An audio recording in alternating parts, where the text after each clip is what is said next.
In 1893, another German immigrant, Governor John Peter Altgeld, pardoned the surviving members of the Haymarket Eight.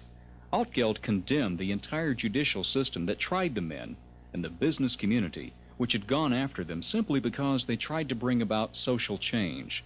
The pardon ruined Altgeld's political career, but it earned him the title the Eagle Forgotten, a lasting symbol of courage for righting a terrible injustice. Illinois workers were at the center of the struggle to rebuild the American labor movement in the aftermath of Haymarket. They started new unions, which formed the center of the American Federation of Labor.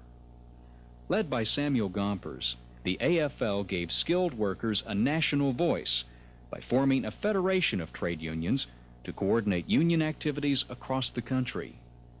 One of the most important of these unions was the United Mine Workers of America.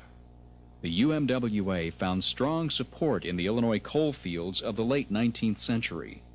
For many immigrant miners, the UMWA taught them their first basic lessons in American democracy. An interesting way of understanding why miners, for example, felt the need to organize is to simply look at the health and safety statistics for coal mining in Illinois. There was a tremendous carnage that was taking place in the mines of the state. Many miners dying under very dangerous working conditions. The question from that point on was how to create this organization. One of the problems that miners in Illinois faced was a problem that workers throughout the United States faced, which was a strategy to bring together workers from very diverse backgrounds.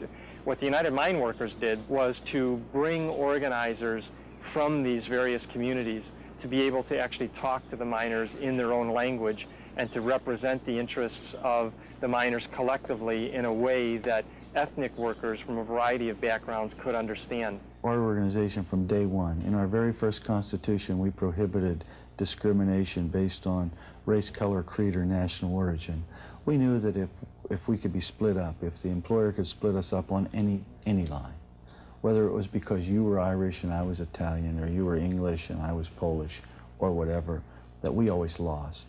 We also understood that the coal that we mined wasn't Irish coal or black coal or African American coal. It was just coal, and we were all workers. Illinois' labor history is full of colorful characters.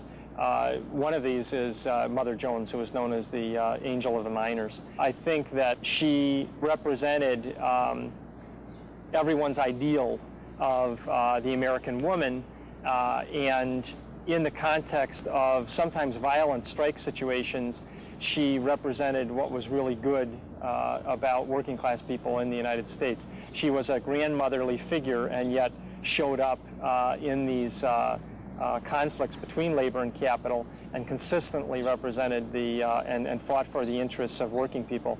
As a result, she's one of the few, perhaps the only non-miner buried in the miner cemetery at Mount Olive in Illinois.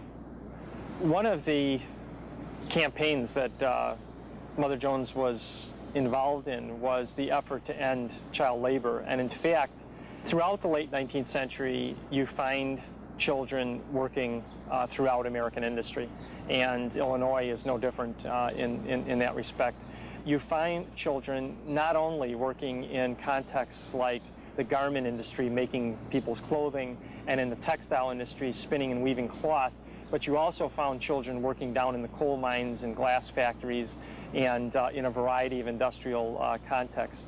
Mother Jones was a central figure in this movement for child labor laws, and Illinois was a place where good child labor laws were drafted at a fairly early stage, largely as a result of the strength of the labor movement.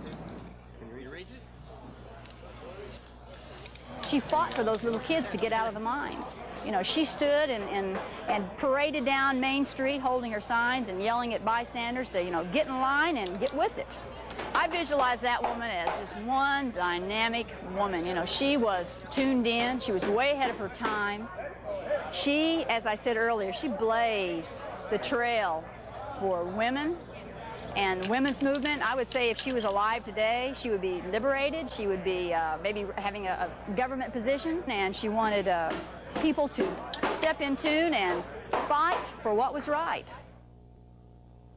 The neat row houses lining the quiet residential streets of Pullman, Illinois, today bear little witness to the town's role in one of the classic labor struggles in American history. The big factory buildings are silent now, but a century ago, some 12,000 people lived and worked here.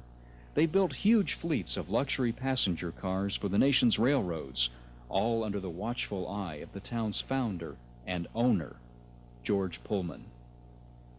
What Pullman tried to do was to create a pure atmosphere, an atmosphere free of labor organization and labor influence in which to construct a new kind of industrial community. He felt that he could solve the labor problem in the United States and at the same time make a profit. It turned out, within the context at least of the Depression of the 1890s, that this was impossible. And it's the strike of 1894 that really spells the death knell for the concept of a company town like Pullman. The workers felt they were in prison. The clubs had spies. You didn't dare say anything bad about George Pullman. He controlled the newspaper, he controlled the schools, he controlled the hospital and all the facilities, and he overcharged people. I'm in Arcade Park. This is what visitors would see when they came to the model town, but what they didn't see was the conditions of the workers. After 1893, a depression hit the country, and Pullman, to keep his profits high, did not cut the dividends to stockholders, but what he did do was he cut the workers' wages 25 to 54%, with no reduction in the rent they paid for the company houses. This created a great deal of hardship, and eventually the workers went on strike. Thousands of striking Pullman workers joined the new American Railway Union, led by a charismatic young labor organizer, Eugene Debs. The ARU was a shift away from the older craft unionism of the AFL, which had organized skilled workers in specific trades. In the ARU, all railroad workers were in the same labor union, regardless of their specific trade. This form of labor organization was only just beginning in the late 19th century, and it was strongly resisted by companies like Pullman and the General Managers Association, a coalition of railroads that ran through the Chicago area.